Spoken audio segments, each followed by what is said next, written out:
하나님께서 예레미야에게 뭘 명령하셨죠? 기억 안 나세요? 27장에서 하나님께서 예레미야에게 멍에를 메어서 목에 걸라고 그렇게 말씀하셨습니다. 그렇게 하신 목적이 뭐지요? 하나님께서 이스라엘 백성들을 멍에를 맨 짐승처럼 포로로 끌려가게 하겠다라고 하는 것을 그들이 너무 미련하고 완악하고 교만하고 패역해서 깨닫지 못하니까 예레미야를 통해서 보여주신 것이지요. 그래서 27장에서 하나님께서 예레미야에게 너 멍에를 만들어서 목에 지고 이스라엘 백성들에게 경고해라 라고 말씀하셨습니다. 그리고 이제 28장에서 그 이후에 이 아이가 나옵니다. 27장 2절을 보면 여호와께서 이같이 내게 이르시되 너는 줄과 멍에를 만들어 내 목에 얹고 27장 2절이에요. 그래서 그렇게 하고 나서 시드기야를 보러 예루살렘에 온 사신들 앞에 나가서 그것을 하나님의 뜻을 전하도록 하셨습니다. 그리고 28장 1절 같이 읽겠습니다.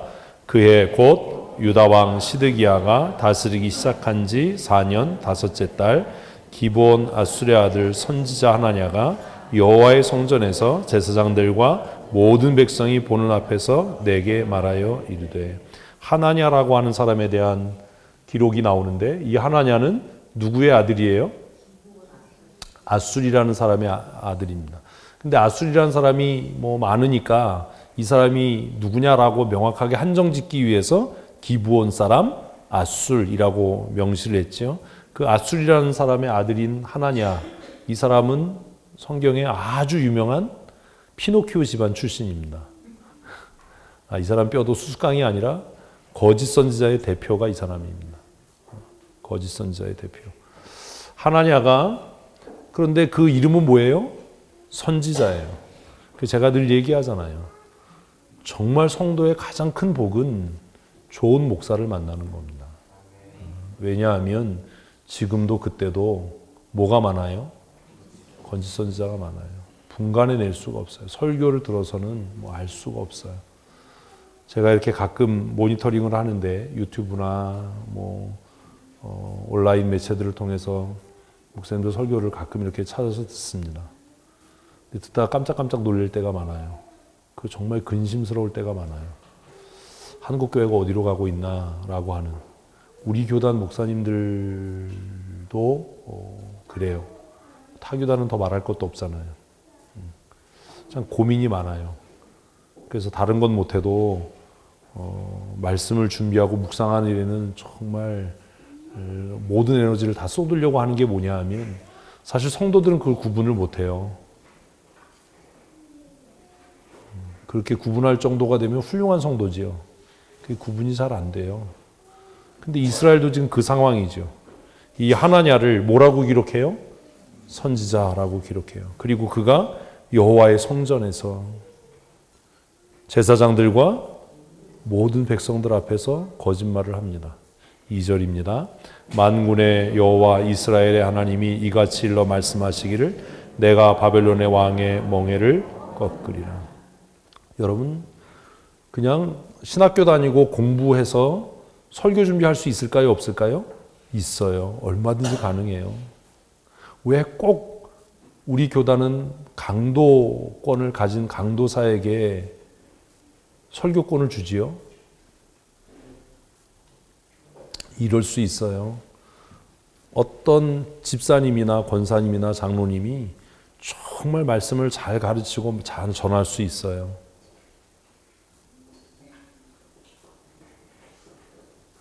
그런데 하면 됩니까? 안 됩니까? 안 됩니다. 왜 안 되지요? 훨씬 잘하는데요. 중요한 게 하나 빠졌어요, 거기에. 뭐가 빠졌어요? 소명이라고 하는 것이요. 하나님께서 나를 무엇으로? 설교자로 부르셨다라고 하는. 목사로 부르셨다라는 말에는 여러 가지가 함축이 되지만 그 중에 첫 번째는 하나님께서 나를 무엇으로? 설교자로 부르셨다라는 그 소명이 있어야 돼요. 제가 병원에 있는 동안에 책 2권을 다시 읽었습니다. 그 중에 하나가 마틴 루터에 대한 이야기가 쓰여져 있는 책이고,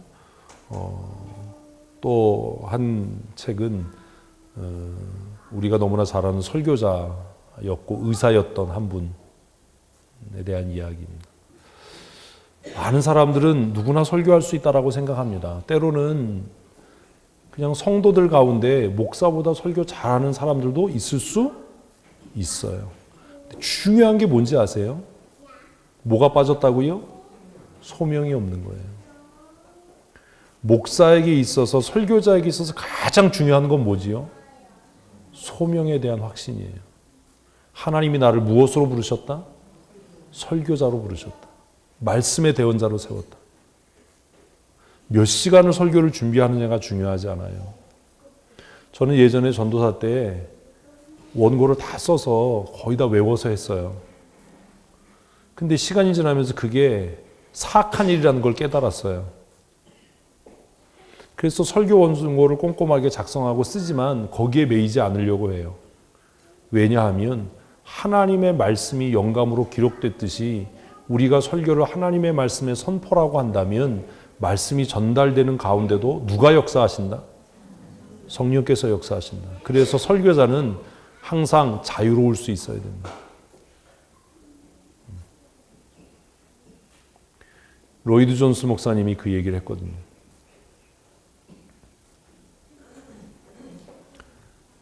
소명감이 굉장히 중요한 거예요. 근데 지금 문제가 뭐냐 하면 목사 자신도 그렇고 성도들도 그렇고 뭘 등한히 여긴다고요? 소명이라고 하는 거예요. 담임 목사가 유고가 됐을 때 그 교회 장로님들이 있고 집사님들이 있으니까 아무나 뭐 주일 낮 예배 뭐 설교하면 되지. 안 돼요. 큰일 날 일 하는 거예요. 그가 아무리 성경에 해박하고 말씀에 능통하고 언변이 뛰어나서 학문적으로 뭐 구문론으로 뭐로 그렇게 할 수 있을지 모르지만 거기에는 뭐가 빠졌어요? 성령의 임재. 가장 중요한 하나님의 소명이 빠져 있는 겁니다. 하나님께서 설교자로 세우지 않은 사람을 통해서 하나님께서 말씀으로 역사할 가능성은 없어요. 소명의 문제가 굉장히 중요해요. 근데 지금 이 사람은 뭐라고 이야기하죠? 하나님의 말씀이 이같이 일렀다라고 얘기해요. 신부는 선지자예요. 뭐 하고 있는 거지요? 거짓말하고 있는 겁니다. 왜요? 이 사람에게는 그 선지자의 직분이 뭐가 돼버린 거예요? 직업이 돼버린 거예요. 제가 두려운 것 중에 하나가 그거예요. 목사라고 하는 것이 무엇이 될까봐? 직업이 될까봐. 제가 금남교회 있을 때도 우리 교회 처음 왔을 때도 가끔 그런 걸 묻습니다. 목사님, 교회가 목사님을 어디까지 섬겨야 되죠? 어디까지 돌봐야 되지요? 제가 가지고 있는 성경의 지식으로 답은 명확합니다. 그가 은퇴할 때까지 그의 삶 전체를 책임지는 거다. 왜냐하면 목사는 그 삶 자체가 하나님께 부르심을 받은 사람이기 때문입니다. 목사의 삶에는 공적인 일과 사적인 일이 따로 있을 수 없다. 그걸 이해를 못해요. 소명의 사람이라고 하는 건 그런 거예요. 거짓 소명의 사람입니다. 여러분, 우리가 살아가는 이 시대에 여러분 정말 기도 많이 해야 될 이유 중에 하나가 뭐냐 하면 목사의 소명을 여러분 확인할 수 있나요? 성도는 없어요. 그렇죠? 그래서 제가 얘기하는 거예요. 2007년에 우리 교회 오면서 얘기했던 게 뭐냐면 성도의 가장 큰 복은 좋은 목사 만나는 것인데 여기서 말하는 좋은 목사는 설교자라고 뭐 잘생기고 찬양자라고 뭐 이런 걸 얘기하는 게 아니라 하나님의 부르심과 보내심을 받은 사람입니다. 아멘. 목사는 그런 사람이에요. 첫째는 뭘 받고? 부르심을 받고, 두 번째는 보내심을 받은 자예요. 하나님께서 나를 목사로 부르셨고, 그리고 하나님께서 나를 춘천성도교회 담임 목사로 보내셨다라고 하는 소명감이 무너져 버리면 교회는 죽습니다. 그래서 제가 늘 여러분에게 이야기하잖아요. 목사가 정직하냐, 뭐 돈 욕심이 없냐, 이게 중요한 게 아니에요. 첫째로 그가 뭐 했는가? 하나님의 부르심을 받은 자인가? 두 번째로 그가 하나님의 보내심을 받은 자인가? 보내심을 받았다는 게 왜 중요하냐면, 보내심을 받았다는 의식이 있는 사람이라면 그 교회가 자기 거라고 생각하지 못할 거예요. 나는 뭐 한 사람이에요? 보내심을 받은 사람이에요. 교회 주인이 아니라. 근데 교회 안에 이런 거짓 선지자들이 너무 많은 겁니다. 소명이 굉장히 중요합니다. 여러분들도 마찬가지입니다. 임직하기 전에 고민해야 됩니다. 하나님께서 나를 집사로, 권사로, 장로로 부르셨는가? 이 소명은 목사의 소명과는 좀 다른 거예요. 그리고 은퇴할 때까지 그걸 잊지 말아야 돼요. 한번 따라하십시오. 나는 하나님의 부르심과 보내심을 받은 자이다. 이게 소명이에요. 근데 부르심과 보내심을 받은 사람이 그렇게 뺀질거리겠습니까? 그렇게 사사로이 자신의 일에 얽매이겠습니까? 이 친구는 남들도 선지자라고 부르고 있고 자기도 입을 열어서 만군의 여호와 이스라엘 하나님이 이같이 말씀하신다라고 거짓말을 하고 있는 거예요. 그리고 뭐라고 이야기하죠? 바벨론 왕의 멍에를 꺾을 거다. 예레미야의 행위를 비난하고 그의 예언을 반박하는 일을 합니다. 3절 읽습니다. 내가 바벨론의 왕 느부갓네살이 이곳에서 빼앗아간 바벨론으로 옮겨간 여호와의 성전 모든 기구를 2년 안에 다시 이곳으로 되돌려 오리라. 4절이요. 내가 또 유다 왕 여호야김의 아들 여거냐와 바벨론으로 간 유다 모든 포로를 다시 이곳으로 돌아오게 하리니 이는 내가 바벨론 왕의 멍에를 꺾을 것임이라. 여호와의 말씀이니라 하시니라. 그러면 여러분, 왜 이 사람은 지금 이렇게 거짓 예언을 하고 있지요? 왜 그러지요? 이 고민을 정말 교회와 성도들은 해야 돼요. 이 사람은 왜 지금 거짓 예언을 하지요?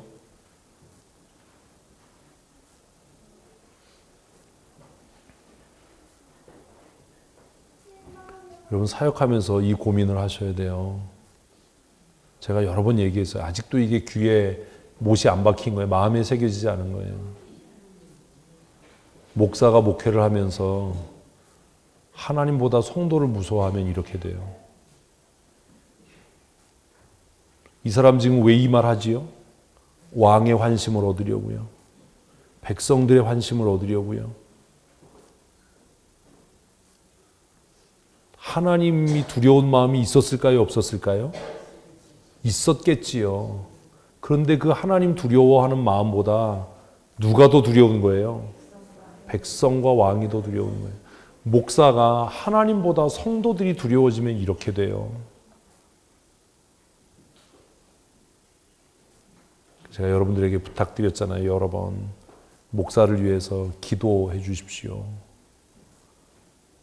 그러나 목사인 제가 여러분을 뭐 하지 않도록? 무서워하지 않도록 하셔야 합니다. 에이, 목사님이 무슨 우리를 무서워해요. 여러분, 안 그래요. 목회하는 목사님들이 지금 호환 마마보다 더 무서워하는 것, 하나님보다 더 두려워하는 게 뭐예요? 성도들이에요.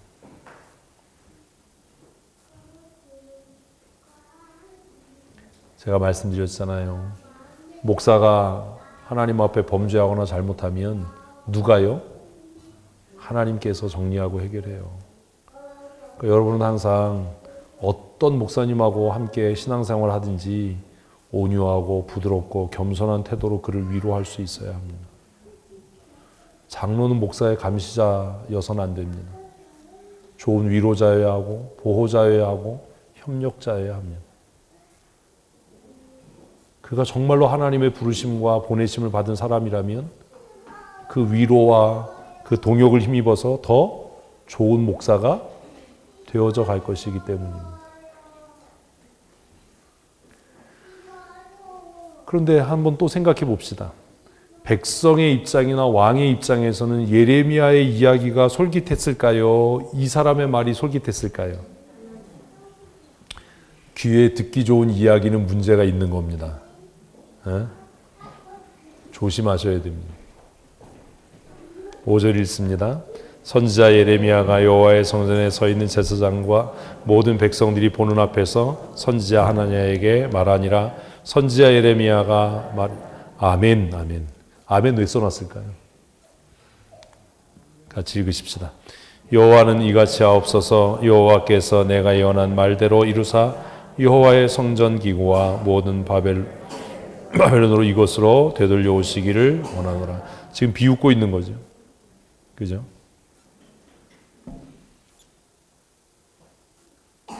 이 6절의 이야기 나도 그렇게 됐으면 좋겠어. 아멘, 아멘. 나도 그렇게 됐으면 좋겠어.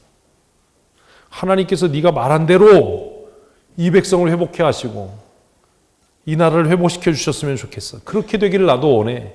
망하기를 원해서 내가 그렇게 얘기하는 게 아니야. 라고 예레미야가 이야기하는 거죠. 7절입니다. 그러나 너는 내가 내 귀와 모든 백성의 귀에 이르는 이 말을 잘 들으라. 여러분 잘 들으셔야 돼요. 잘 듣는 성도 되십시오. 아멘 좀 크게 하자니까 무슨 8절. 나와 내 이전의 선지자들이 예로부터 많은 땅들과 큰 나라들에 대하여 전쟁과 재앙과 전염병을 예언하였느니라. 무슨 얘기예요? 나만 이렇게 한 게 아니야. 과거의 모든 선지자들도 하나님의 진노, 하나님의 심판에 대해서 예언했어. 제가 여러 번 말씀드린 것처럼 한국교회가 왜 타락했는지 아세요? 하나님의 심판, 하나님의 진노는 얘기하지 않고 맨날 하나냐 같은 소리만 하는 거예요. 하나님은 뭐다? 사랑이시다. 하나님은 사랑이시다. 하나님은 복 주신다. 하나님은 형통케 하실 거다. 하나님은 회복케 하실 거다. 그 말이 우리 듣기에는 어땠어요? 썩 듣기 좋았거든요. 너무 달달하거든요. 근데 예레미야는 뭐라고 이야기하냐면 과거의 역사를 돌이켜봐라. 하나님께 보내심을 받은 모든 선지자들은 모든 나라와 모든 왕들에 대해서 이 백성에 대해서 이 땅에 대해서 전쟁과 기근과 심판 하나님의 징계를 선포하지 않았냐. 요즘에 이렇게 설교하면 인기 없어요. 잘 될 겁니다. 치료하실 겁니다.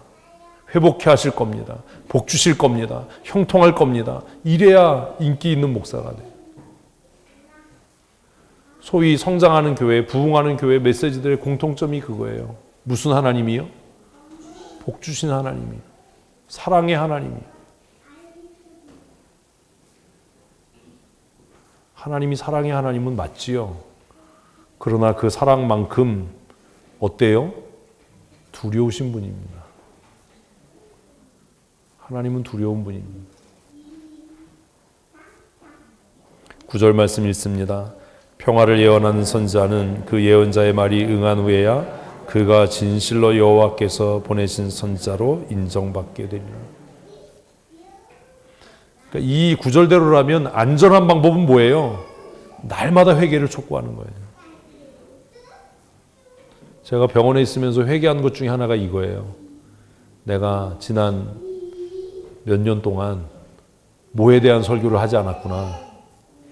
회개에 대한 설교를 하지 않았구나. 내 설교가 너무 성경을 가르치려고 하는 지적인 것으로 치우쳤구나.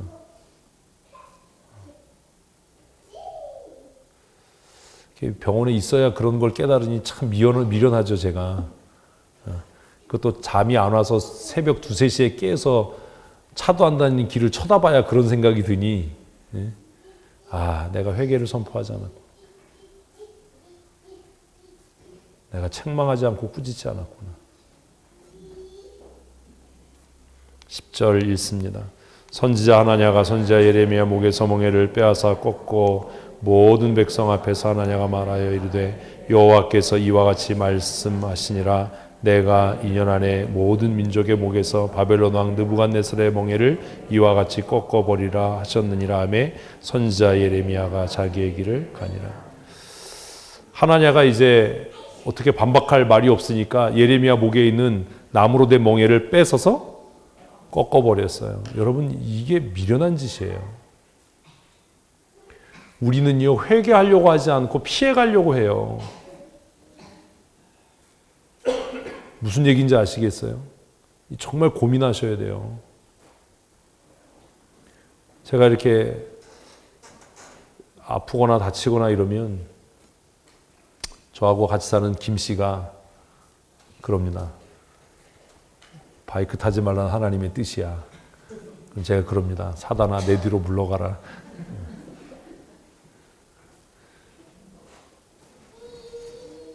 하나님께서 바이크 타지 말라고 그러시겠어요? 회개하라고 그러시겠어요? 이해 안 되세요? 접시물에 코 박고도 죽을 수 있어요.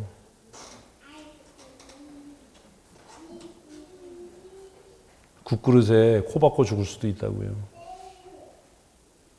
위험한 일을 하는 게 문제가 아니에요. 뭐 하지 않는 게 문제예요? 회개하지 않는 게 문제예요. 거봐라, 위험한 일 하니까 그렇게 되잖아. 그렇게 얘기하는 사람은요, 하나님의 주권이나 하나님의 섭리나 하나님의 통치를 전혀 인정하지 않는 사람입니다. 사자 굴 속에 들어가도 7배나 뜨거운 풀무불 속에 들어가도 전능하신 하나님이 지켜내실 수 있는 줄로 믿습니다. 문제는 모닥불 앞에 있어도 불에 타 죽을 수 있어요. 뭐 하지 않으면? 회개하지 않으면. 몸살이고 보약 먹는다고 안 죽어요. 보약 합병증으로 죽을 수 있어요. 그렇게라도 한번 해봤으면 좋겠네. 돌아가셨대. 왜? 100년 된 산삼하고 200년 된 도라지를 같이 드셔서 죽었대. 뭐 이런 거죠. 하나님께서 우리에게 때때로 징계와 고난을 주실 때는 무모한 일, 위험한 일 하지 말라는 것이 아니라 뭐 하라는 것? 회개하고 돌이키라는 거예요. 나무멍에를 꺾어서 없앤다고 하나님의 심판이 끝나겠습니까? 나무멍에 꺾어서 없앴더니 하나님께서 예레미야에게 뭐라고 말씀하는지 아세요? 12절. 선지자 하나야가 예레미야의 목에서 멍에를 꺾어버린 후에 여호와의 말씀이 예레미야에게 임하니라. 이르시기를 너는 가서 하나야에게 말하여 이르기를 여호와의 말씀에 내가 나무멍에를 꺾었으나 그 대신 쇠멍에를 만들었느니라.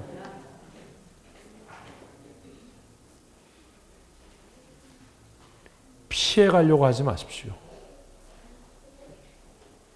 그냥 그 자리에 멈춰서서 엎드려서 뭐 하라고요? 회개하십시오.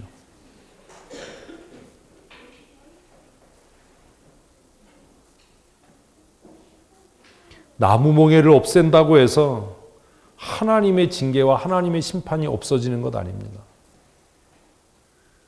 위험하고 힘든 일을 하지 않는다고 해서 위험이 닥치지 않는 것 아닙니다.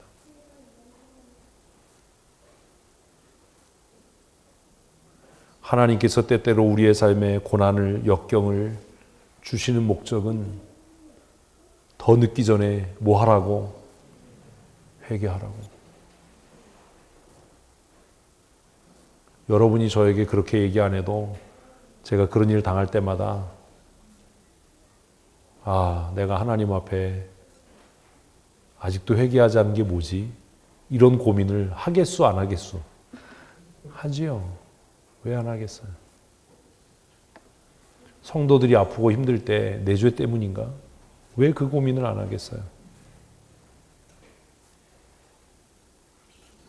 제가 오늘 아침 사역자들 기도회 때 그 얘기했어요. 하나님께서 여러분을 치시는 것은 나를 회개하게 하기 위함이에요. 하나님께서 저를 치시는 이유는 어쩌면 여러분을 회개케 하라고 하는 사인일지도 모릅니다. 무슨 말인지 이해되세요? 거봐, 목사님이 그렇게 위험한이라고 하니까 그러지. 그것 좀 누가 뜯어 말려. 근데 그 고집탱이가 분명히 말을 안 들을 거야.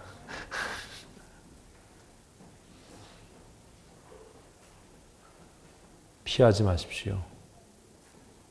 피해 가려고 하지 말고 뭐 하라고요? 회개하십시오.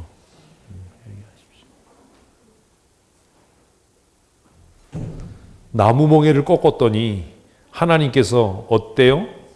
대신 쇠멍에를 만들었느니라. 나무 멍에가 낫겠어요? 쇠멍에가 낫겠어요? 멍에를 안 지는 게 낫지요. 하나님께서 예레미야의 목에 나무 멍에를 걸게 하신 이유는 이걸 보고 뭐 해라? 회개해라 라고 하는 건데, 회개는 안 하고 그 나무 멍에를 꺾어버리니 하나님이 뭘 만들어요? 쇠멍에를 갖다가 지우는 거 아닙니까?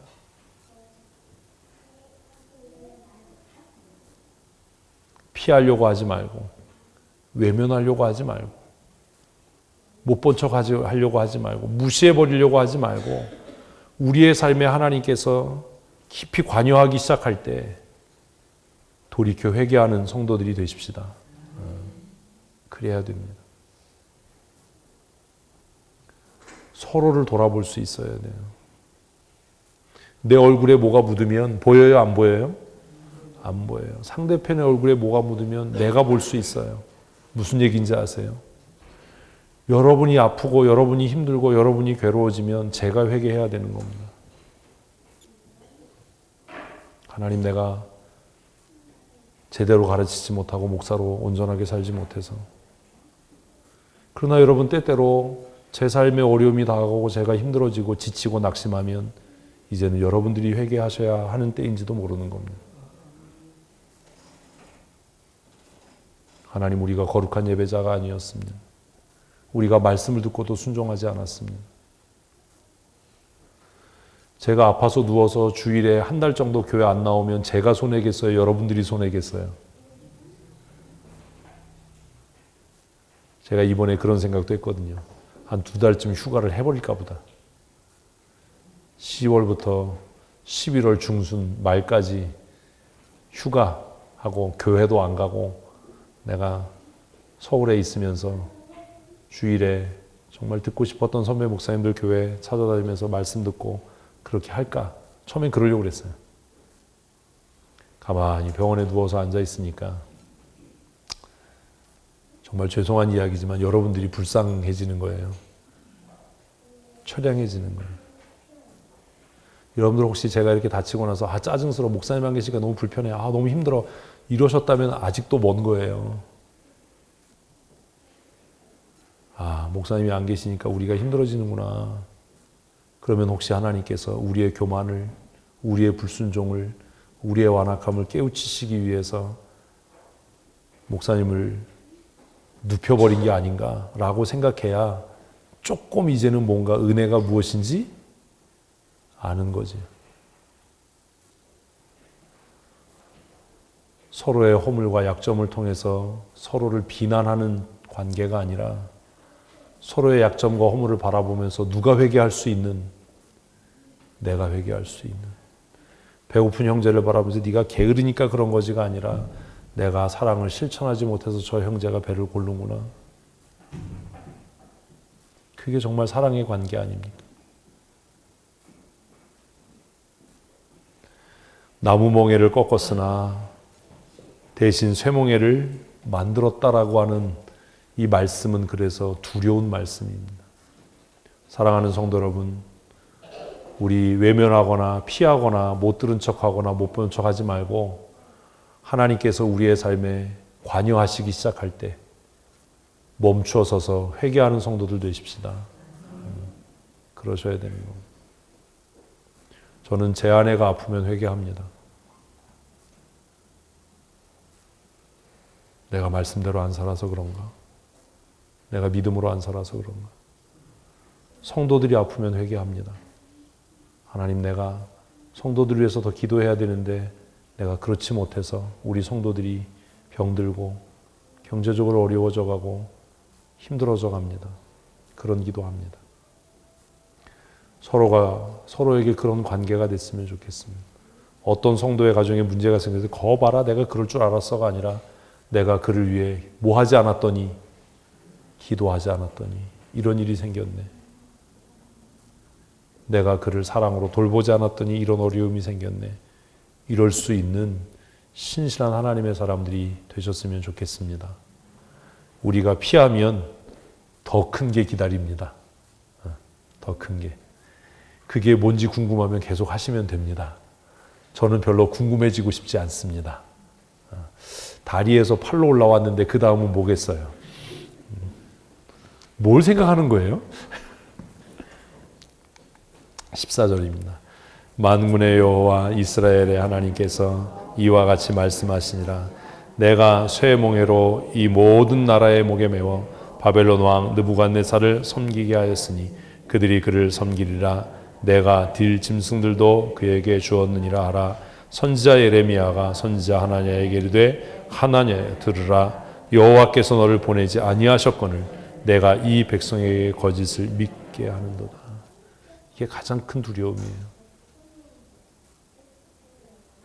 하나님의 사람은 하나님께 부름을 받고 보내심을 받은 자여야 합니다. 우리 안에 날마다 그 소명이 새로웠으면 좋겠습니다. 16절입니다. 그러므로 여호와께서 이와 같이 말씀하시되 내가 너를 지면에서 제하리니 내가 여호와께 패역한 말을 하였음이라. 내가 금년에 죽으리라 하셨느니라 하더니 선지자 하나냐가 그의 7째 달에 죽었더라. 아멘. 겁나지요? 하나님 이런 분이에요.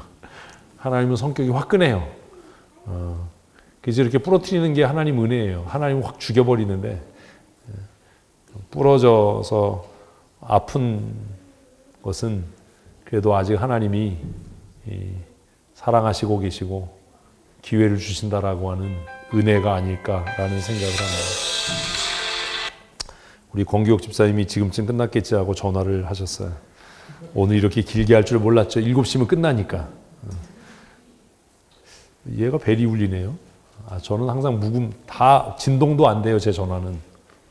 그래서 제가 가끔 전화를 못 받는 이유가 제 전화는 벨도 안 울리고 진동도 안 울려요. 네? 어떻게 받냐고요? 하나님이 뒤통수를 가볍게 하세요.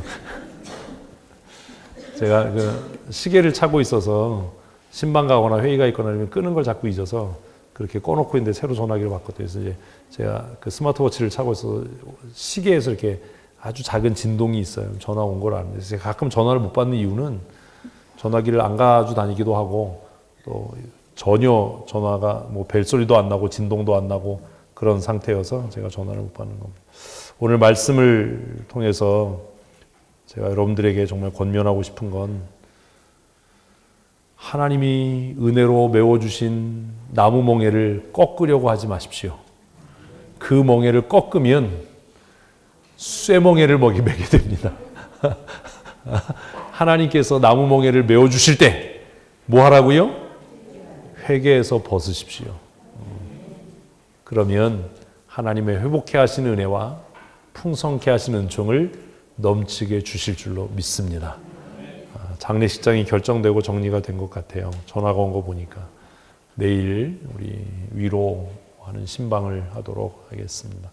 이번 주에 신방이 있습니다. 신방 위해서 기도해 주시고 토요일에 우리 주일학교 연합회에서 성경고사 대회 또 찬송율동 경연 대회가 있습니다. 위해서 기도해 주시기를 부탁을 드리겠습니다. 제가 저녁이 되면 많이 좀 몸이 힘들어서 요즘에 잠을 계속 잘 못 자고 있는데 그래도 참 쌩쌩하죠? 안 쌩쌩해 보이세요? 여러분들이 더 피곤해 보이세요. 저녁에 잠을 잘 잘 수 있도록 기도 부탁드리니까 기도해 주셔서 제가 오늘 밤에 잠을 잘 자면 여러분이 기도해 주신 덕이고 제가 오늘 밤에 잠을 잘 못 자면 여러분들이 쌩깐 거라고 생각을 할 테니 기도해 주셔서 잠을 좀 잘 잘 수 있도록. 그래서 요즘에 이제 한 주간 보내면서 깨달은 게 잘 수 있다는 게 얼마나 큰 은혜인가. 한 번도 안 깨고 잘 수 있다는 게 참 은혜다라는 생각을 한 주간을 했습니다. 우리 다시 한번 옆에 분과 인사하십시다. 사랑하고 축복합니다. 다시 한번 당부하고 부탁하십니다. 좋은 위로자가 되어 주십시오. 정죄하고 평가하고 판단하고 그러지 마시고 좋은 위로자, 좋은 동역자, 좋은 협력자가 서로에게 되셨으면 좋겠습니다. 기도하겠습니다. 하나님, 주일 예배를 마칩니다. 세상을 향해 나아갑니다. 두렵고 떨리지만 승리케 하시는 주님의 능력을 힘입어 승리할 줄로 믿습니다. 한 주간 믿음으로 승리하게 하시고 기도로 승리하게 하시고 서로가 서로에게 좋은 동역자가 되게 하시고 협력자가 되게 하시고 위로자가 되게 하셔서 함께함으로 승리하는 은혜를 내리워 주시옵소서. 갑작스럽게 슬픔을 당한 가정을 하나님 위로하시고 그 가정이 진리의 말씀 가운데 든든히 설 수 있도록 은혜를 더하여 주시옵소서. 교회의 머리 되신 우리 구주 예수 그리스도의 크신 은혜와 아버지 하나님의 크고 놀라우신 사랑하심과 성령님의 충만케 하시고 풍성케 하시며 날마다 주 안에서 승리하게 하시는 풍성하신 은혜의 역사하심이 주 앞에 나와 예배하고 또 우리의 일상의 삶으로 돌아가는 사랑하는 성도들 머리머리 위에와 그들의 자녀들과 그들의 가정과 그들의 일터와 경영하는 사업장 위에 영원토록 함께 있을지어다. 아멘.